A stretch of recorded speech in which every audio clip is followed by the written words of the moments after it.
அண்ணே வணக்கம் வணக்கம். ஏன் பெயர் நிக்கராக்கிட்டி வரமா? இது நான் ஒரு மிகவும் சிறப்பான பற்றி பேச போகிறேன்.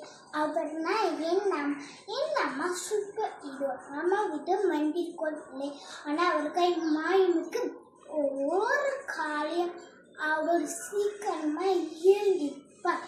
எனக்கு சுயான காலை உணவு செய்து தருவா. அது ரொம்ப ரொம்ப ருசியாகவே இருக்கும்.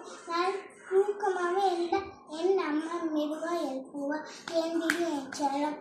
அவர் கூரை இந்த தாளாட்டு மாறி. சில நேரம் நான் சோகமாக இருந்தால் நான் கீழே உள்ள என் அம்மா கற்றுக்கிட்டான். என் அம்மா எனக்கு நல்ல விஷயம் கற்று தருவான். அவர் எனக்கு பாடம் கற்று தருவான். என்னுடன் விளையாடுவான். அவர் சூடு வந்தாலும் என்னை கவனிக்க மாட்டார். என் அம்மா என் சிறந்த நண்பர். என் அம்மா நான் எதுவும் காலிருக்கிறேன். அவர்னா என் உலகம். நன்றி.